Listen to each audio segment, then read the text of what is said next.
Olá pessoal, sejam bem-vindos a mais uma aula, a primeira aula do módulo avançado. Nós iremos falar sobre gap, tá? Para quem não sabe, gap é uma lacuna que é encontrada na abertura do dia em relação ao fechamento anterior, tá? Então, é esses vazios gráficos que existem de um dia para o outro. Olha só, vou desenhar aqui. Aqui existe um gap, tá? Abriu lá em cima, então aqui existe um gap, aqui ó, existe outro gap, e assim a gente tem uma presença de vários gaps, ó. E cada gap desse vai representar para a gente alguma coisa, tá? É importante a gente entender o que é gap, porque como eu já falei nas aulas anteriores, o mercado financeiro ele se movimenta através de comportamentos. Então dependendo do gap que abrir, a gente vai entender o comportamento daqueles plays para aquele dia. E daí tem várias teorias que muita gente fala o seguinte, que quando um gap ele abre abaixo ou acima do preço do fechamento, a gente considera esse movimento como um gap, e que durante o dia ele tende a ir de encontro ao preço do fechamento, tá? Então é como se fosse isso aqui, ó. O preço fechou aqui nessa região, ele abriu aqui em cima, ó. Então o fechamento do gap é nada mais, nada menos que o preço vir em direção ao fechamento anterior, olha só. Nesse caso aqui, ele fechou o gap, tá? Ele fechou o gap aqui nessa região do 110.325, beleza? Fechou o gap, subiu novamente, testou, fez topo duplo, voltou de novo para testar o fechamento anterior, nesse próximo dia aqui, e depois subiu, e daí que saiu alguma notícia aqui que fez movimentar o mercado.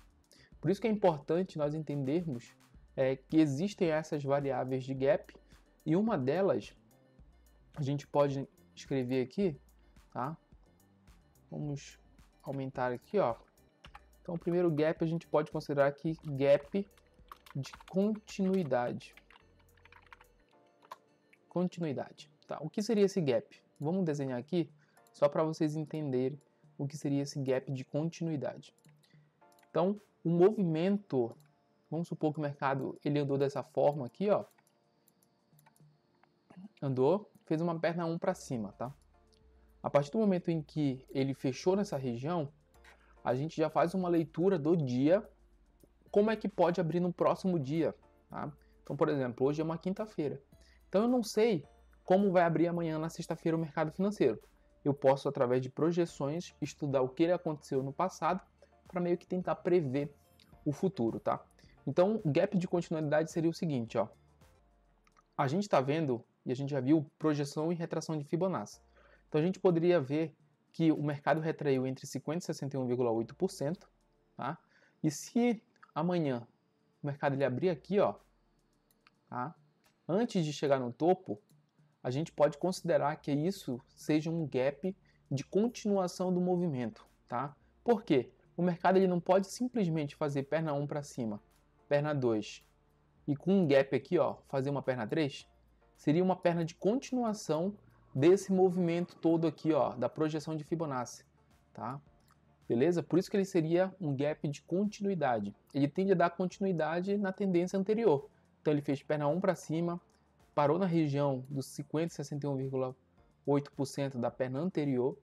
E ele abriu não no topo, tá, pessoal? Não no topo, mas sim ele abriu numa região antes do topo, que ele pode acumular aqui para pegar força para depois romper o topo anterior e fazer 100% dessa perna aqui para cima, beleza? Então esse é o primeiro gap, que é o gap de continuidade. O segundo gap é um gap de exaustão, tá? Então, ó, o segundo gap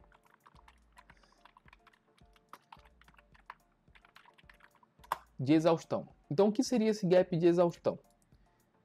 Opa! O que seria esse gap de exaustão? Vamos lá. Vamos fazer o mesmo desenho que a gente fez ainda há pouco. Ó. O mercado ele consolidou e de um dia ele fez uma perna 1, perna 2, tá? Parou na região entre 50% e 61,8%. Se no próximo dia o mercado ele abrir próximo aqui em cima, vamos colocar aqui que ele abre aqui em cima, ó. Ele abriu aqui um gap. Mas é um gap do que, Nai? É um gap de exaustão, acreditando que o quê? que ele fez perna 1 para cima, perna 2 para baixo. Quando ele abre aqui em cima, qual era a projeção dessa perna aqui de baixo? Era ele fazer perna 1, perna 2 e fazer uma perna 3, que não é equivalente a 100% dessa perna aqui, ele fazer a partir daqui para cá. Então, quando ele abre numa região que seja um alvo de Fibonacci, por exemplo, a gente considera que aquele gap seja de exaustão do movimento, tá? Por que é diferente de continuidade? Porque o continuidade está no meio do caminho, então ele ainda tende a continuar o movimento para ir em direção a esse ponto aqui, que seria o ponto de alvo do ativo, beleza? Só que, nesse caso aqui, nesse exemplo de exaustão, ele já abriu em cima da projeção, tá? Então ele já exauriu o movimento que ele deveria ter feito, não no gap, né? Mas durante o mercado. E como aconteceu no gap, a gente fala que é um gap de exaustão. No gap de continuidade, que foi o anterior, o que a gente poderia fazer? A gente poderia comprar para levar para esse alvo aqui, que era 100% dessa perna anterior. Quando ele abre na região de exaustão, daí já não vale mais compra. Por quê? Já exauriu o movimento, já não tem mais força para continuar. O que tende a fazer então agora? Um movimento de retração.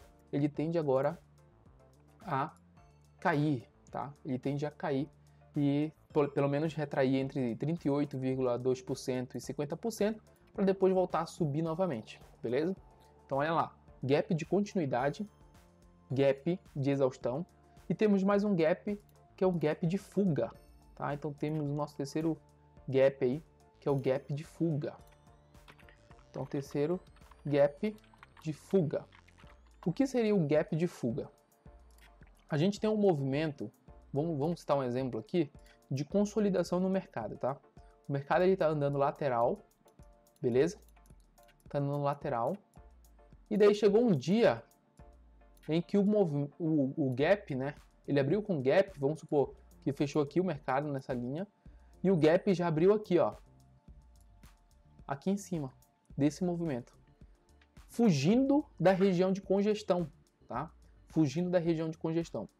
Isso vai dizer pra gente que o preço está fugindo daquela região e por isso ele tende a seguir pro lado, né, em que o gap foi aberto. Então o mercado nesse caso aqui, como ele abriu para cima da consolidação, tá? Ele tenderia a seguir um movimento de alta porque ele é um gap de fuga. Ele está fugindo de uma região no qual estava congestionada e o mercado tende a andar a partir daí, beleza? Então vamos olhar aqui para o gráfico. Não, e pessoal, e olha só, não tentem ficar vendo, o que é esse gap? O que é aquilo outro? Cara, eu não dou nome para os gaps. A gente tem uma teoria que são 3 gaps. Só que para mim não importa eu ficar tentando identificar no nosso gráfico ali qual é cada gap, tá? Não faço isso, beleza? Mas o que a gente pode observar aqui, ó? Vamos lá, vamos pegar aqui, ó. O mercado, ele veio aqui, ó. Olha só, nesse dia aqui, eu vou dar um exemplo para vocês, porque o gap ele ainda tem uma estratégia mais adentro. Mas isso é muito longo e por isso eu teria que ter uma aula muito extensa e teria como falar só de um curso para gap, tá? Mas eu vou dar um exemplo aqui para vocês entenderem. Então olha só, o mercado, ele subiu, ele veio, né, caiu, só que ele não teve força para cair.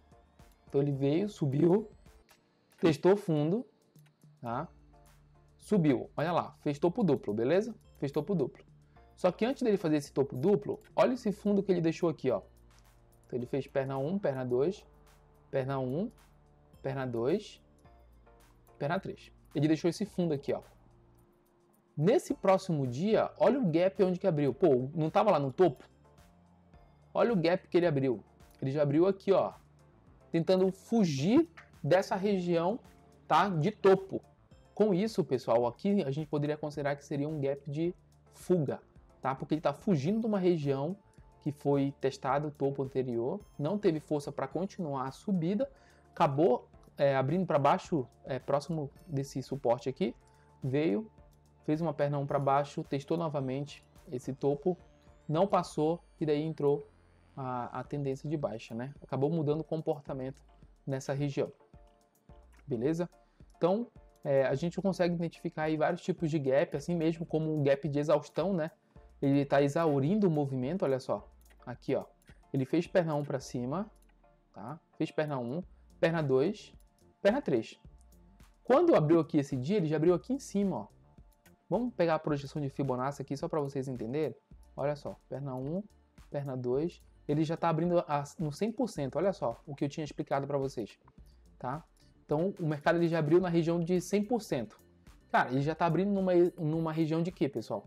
De exaustão, tá? Não tem por que você comprar naquela região, porque já está dando alvo dessa perna aqui, ó.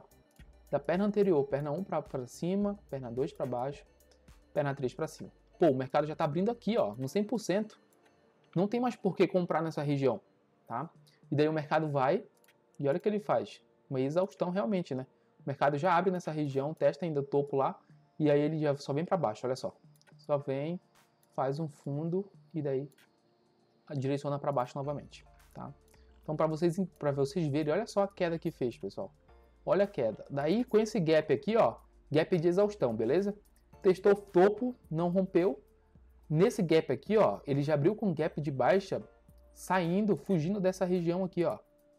Fugindo desse suporte aqui, ó. Meu amigo, daí é ladeira, né? Daí não tem o que fazer. Aí é só vela caixão. Beleza, pessoal? Espero que vocês tenham entendido sobre os nossos 3 tipos de gap. Gap de continuidade, tá? Ele tende a continuar um movimento anterior que estava sendo ocasionado pela tendência, seja de alta ou seja de baixa. Então ele ainda tem alvo. Então, certo, se você identificar um gap de continuidade, é entrar junto com o movimento.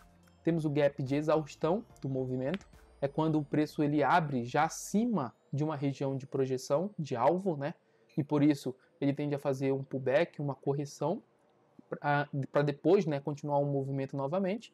E daí temos o gap de fuga, quando a gente tem uma região de bastante consolidação, onde que o preço pode testar topo, pode testar fundo, e a partir do momento em que ele abre com gap do lado oposto, ele está fugindo daquela congestão e tende a andar mais o nosso trade. Beleza, pessoal? Espero que vocês tenham entendido. Qualquer dúvida, estou à disposição e até a próxima aula. Valeu!